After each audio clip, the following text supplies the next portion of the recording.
บางคนเราខ្ញុំបាទសូមបន្តទៅព័ត៌មានសេដ្ឋកិច្ចមួយទៀតបាទគឺការពីម្សិលមិញនេះបាទគឺមន្ត្រីជាន់ខ្ពស់របស់កម្ពុជាយើងបានលើកឡើងថាយុវជនកម្ពុជាគួរតែបង្កើននៅជំនាញភាសាអង់គ្លេសរបស់ខ្លួនដើម្បីងាយស្រួលរកការងារធ្វើខណៈដែលទីផ្សារកំពុងតែមានការប្រកួតប្រជែងខ្លាំងបាទស្របពេលដែលកម្ពុជាចូលជាសមាគមសេដ្ឋកិច្ចអាស៊ានជំនាញភាសាអង់គ្លេសគឺមានសារៈសំខាន់ខ្លាំងណាស់សម្រាប់ប្រើប្រាស់ក្នុងការទំនាក់ទំនងគ្នាទៅវិញទៅមកទាំងក្នុងការងារនិងមុខជំនួញការពីម្សិលមិញក្នុងកម្មវិធីការប្រកួតជើងឯកនិយាយភាសាអង់គ្លេសដែលមានឈ្មោះថា Springboard English Speaking Champion 2016 ឯកឧត្តមសេនីយ៍ឯកហ៊ុនម៉ាណែតបានមានប្រសាសន៍ថានៅពេលដែលប្រជាជននៅក្នុងតំបន់អាស៊ានរួមបញ្ចូលគ្នានោះនឹងមានការប្រស័យតាក់ទងគ្នាតាមរយៈការប្រើប្រាស់ភាសាអង់គ្លេសជាទូទៅ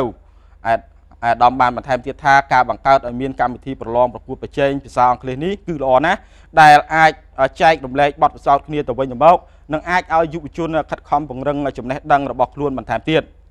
ជុំវិញនឹងបញ្ហានេះដែរលោក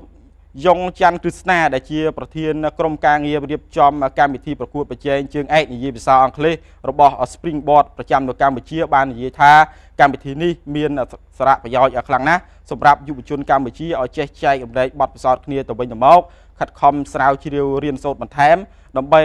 ទទួលបានការងារល្អជាមួយនឹងប្រាក់ខែខ្ពស់ហើយលើសពីនេះទៅទៀត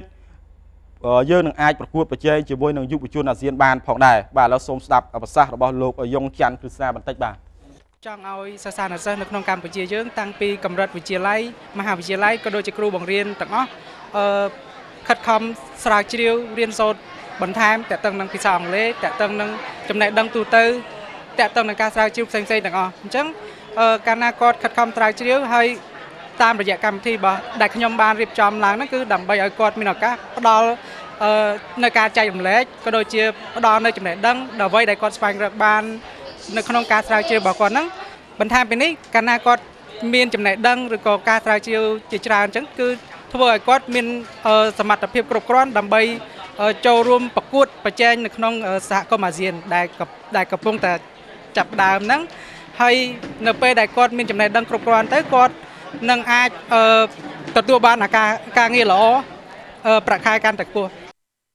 បើចំណែកឯយុវតីអ៊ុនសឿនដែលជានិស្សិតដែលបានចូលរួមនៅក្នុងកម្មវិធីនោះបានឲ្យដឹងថាប្អូនចង់ឲ្យរដ្ឋាភិបាលក៏ដូចជាស្ថាប័នពាក់ព័ន្ធនានាធ្វើកម្មវិធីរបៀបនេះឲ្យបានញឹកញាប់រៀងរាល់ឆ្នាំសម្រាប់ផ្ដល់បទពិសោធន៍ដល់ក្មេងៗជំនាន់ក្រោយបាទឥឡូវសូមស្ដាប់ការលើកឡើងរបស់យុវតីអ៊ុនសឿនបន្តិចបាទ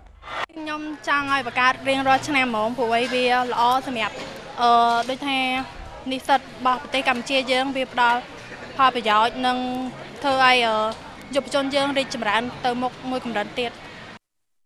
បាទគូបញ្ជាក់ផងដែរថាកម្មវិធីនេះមានអ្នកចូលរួមប្រមាណជាជាង700នាក់ហើយអ្នកដែលបានចូលរួមប្រកួតនឹងឈ្នះនឹងទៅប្រកួតនៅប្រទេសថៃនៅខែមិថុនាខាងមុខជាបន្តទៀត